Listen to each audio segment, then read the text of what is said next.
Now, a new low in VVIP culture in Tamil Nadu in a shocking display of a minister on power trip. Tamil Nadu Fisheries Minister Anita Radhakrishnan was carried by fishermen just to save his pristine white dhoti and sneakers from getting wet. The DMK minister was caught on camera being carried by a group of fishermen while he was visiting Palaverakadu in Tamil Nadu's Tiruvallur district.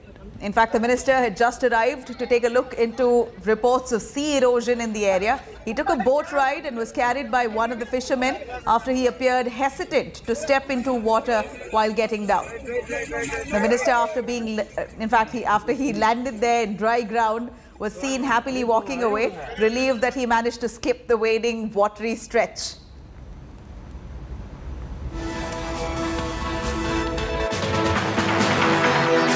People expect whoever in the public life walk their talk. DMK talking so big about equality, social justice and the rights of the state. This is yet another testimony that they don't walk the talk. They just to catch the attention of the people for votes. When it comes to reality, they follow a different route. This is something ridiculous, and I think he has to apologize in front of the people, and I think this should not continue. The power is going into each and every minister's head in DMK. This should be stopped. What is next? Well, we're looking at hundreds of people violating social distancing norms, as many of them without masks, tourists there thronging the Kempty Falls in Mussoorie. In a viral video, hundreds of tourists can be seen bathing at the Kempty Falls in Mussoorie. All social distancing norms went in for a complete toss amid the fear of a third wave of the deadly virus. In Mussoorie, places such as Kuldi Bazaar and Mall Road are often crowded. Nainital also witnessed similar situation due to an increase in the number of tourists. Apart from Uttarakhand, tourists more than 5 lakh flocked to Himachal Pradesh as well after the COVID norms were relaxed.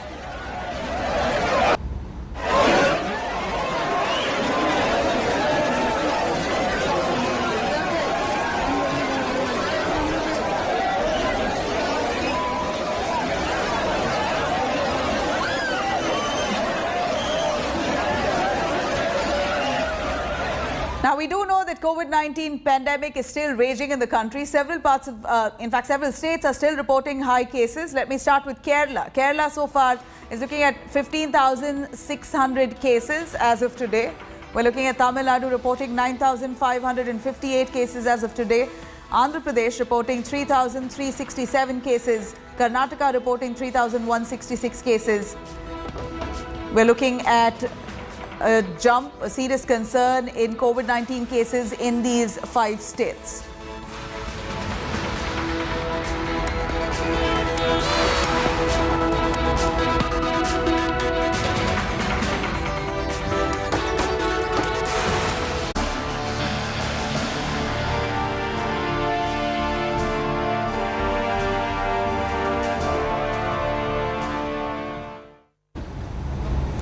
Now, with the ghosts of the second wave still lingering, here's a recipe for disaster. Mad rush in hill stations in the north of India raises alarm bells as tourists flout COVID norms. About 6 lakh tourists in Himachal alone since the state eased curbs in the area. Let's take a look.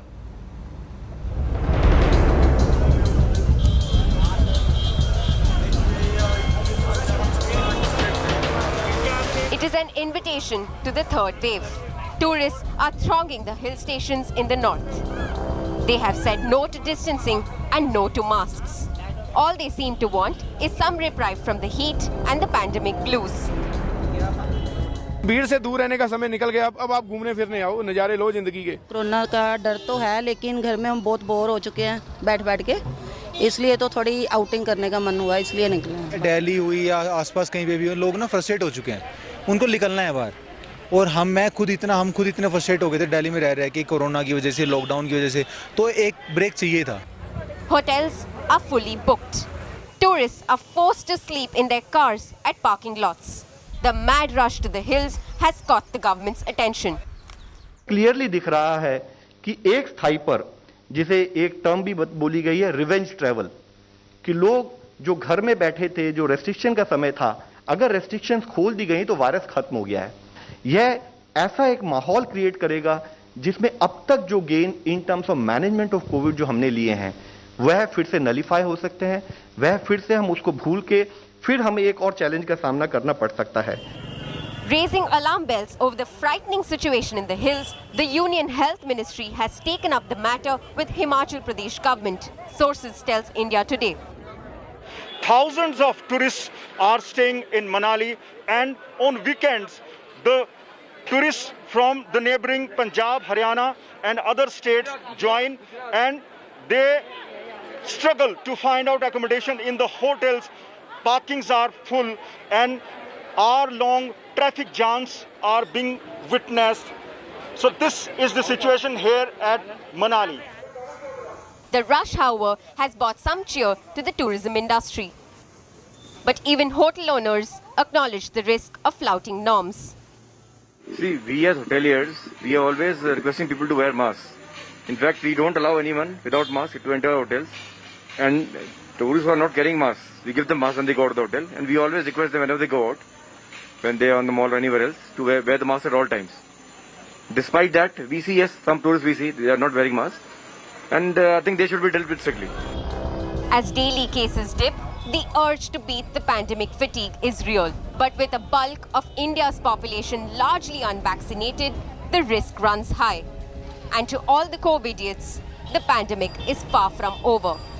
Bureau Report, India Today.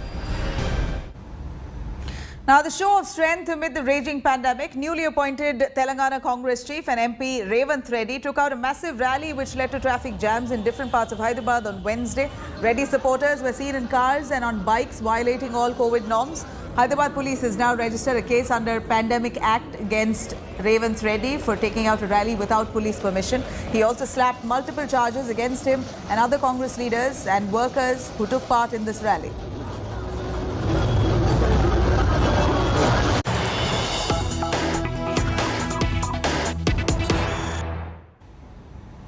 Some big news coming in. 4 armed men posing as electricians barged into a house in West Delhi's Uttam Nagar area, looted cash and gold ornaments worth lakhs of rupees after holding a family hostage.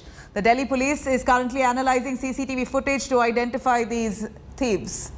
There you have it. Visuals coming in of this attack where 4 men, armed men posing as electricians, barged into a house in West Delhi's Uttam Nagar area, looted cash and gold ornaments worth lakhs of rupees after holding the family hostage.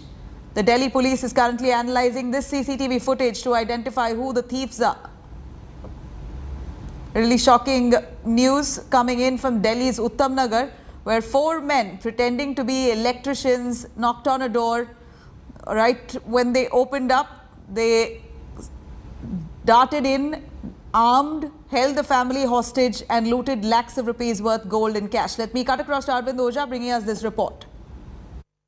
Delhi के उत्तम नगर के इस घर में जो वारदात हुई है उसे देख सुनकर आपके रोंगटे खड़े हो जाएंगे। दिन दहाड़े दोपहर में 2:30 बजे के लगभग इस घर में जो बदमाश हैं वो आते हैं। परिवार में सभी को चाकू की नोक पर बंधक बनाया जाता है, उसके जमकर लूटपाट होती है। घर में 2 ये लेडीज थीं, कुल मिलाकर 4 लोग थे जिसमें 2 छोटे बच्चे भी थे। क्या हुआ था उस दिन, कैसे ये बदमाश आए और क्या पूरी वारदात हुई? उन्होंने मुझसे कहा कि मैं इलेक्ट्रिशियन हूँ, आप लॉक खोल दीजिए, हमारी लिफ्ट खराब हो रही थी तो मुझे लगा इलेक्ट्रिशियन आए होंगे। घर के अंदर सीसीटीवी भी लगा हुआ है और बाकायदा ये जो लॉकर है, पूरा लॉकर से ज्वेलरी, कैश वो लेकर, ये देखिए ये इस तरीके से जो पूरा जो लॉकर है उसमें तोड़फोड़, ये क्या क्या था सामान लेकर गए? 7-8 लाख कैश था और हमारी सारी ज्वेलरी थी, मदर इन लोग की, मेरी, शादी की, सब अभी तक की सारी ज्वेलरीज थी। आपको बताऊं कि ये जो पूरा घर है इसमें सीसीटीवी कैमरा लगा हुआ है और इस वजह से जो बदमाश हैं जो डकैती करने के लिए आए थे वो सीसीटीवी कैमरे में कैद हो गए। Now, NCP leader Eknath Khadse grilled by the Enforcement Directorate in Pune land deal case. Khadse was summoned by the agency after arrest of his son-in-law Girish Chaudhary in 2016 Pune land deal case. Before appearing before the ED, Khadse called the case here politically motivated, adding that he has faced 5 such investigations so far. He was questioned in January by the agency in connection with a land deal of his family in Bhosari area near Pune. Khatse quit BJP in October 2020 to join the NCP. In 2016, he was forced to resign as Maharashtra Revenue Minister from Fadnavis's cabinet over allegations of corruption. पहले भी आया था, आज भी आया हूँ। मैं जो भी पूछेगा उसके लिए हम सहकार्य कर रहे हैं, आज भी करूँगा। जो कुछ है, जो चल रहा है, वो सारा महाराष्ट्र, सारा देश देख रहा है। सभी को मालूम है कि ये पॉलिटिकली मोटिवेट है सारा का सारा विषय। एक बार इसकी इंक्वायरी पहले हो चुकी है, 5 बार इंक्वायरी हो गई है, अभी फिर से इंक्वायरी चल रही है। अभी और कितने बार इंक्वायरी करेंगे? All right, after his public wish to Dalai Lama on his birthday, Prime Minister Modi is likely to meet the Tibetan spiritual leader soon. This comes amid the ongoing standoff with China at the LAC. In fact, it's also going to be seen as a really strong message to Beijing there. Let's take a listen.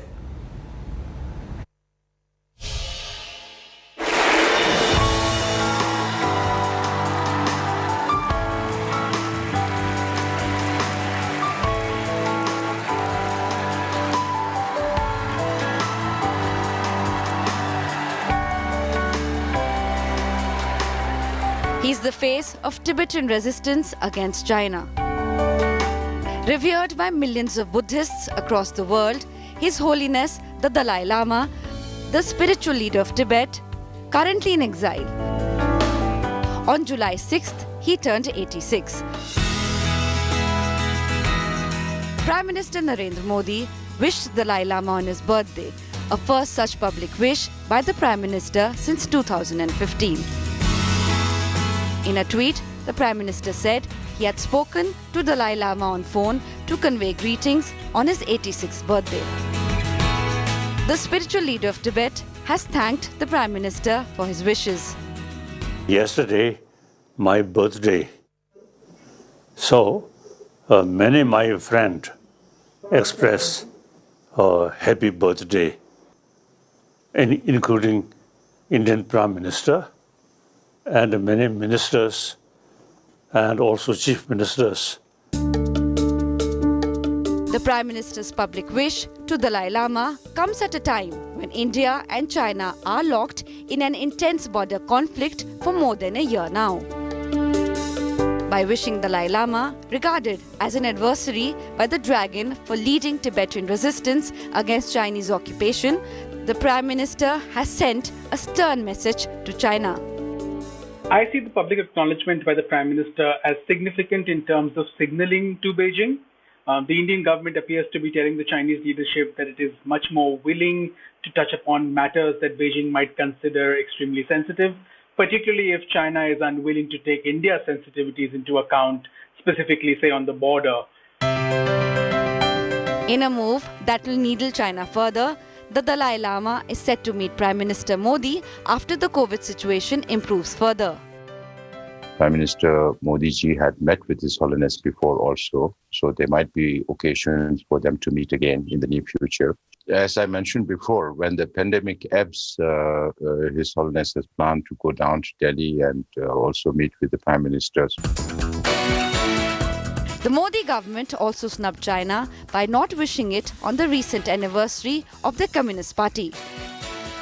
The shift is significant, since such an important day for Beijing would not have gone unnoticed if ties between the two nations were amicable. Tibet is China's raw nerve. And by directly and explicitly engaging with Dalai Lama, the message to the Dragon is clear. India won't back down in the face of Chinese aggression. With Geeta Mohan, Bureau Report, India Today.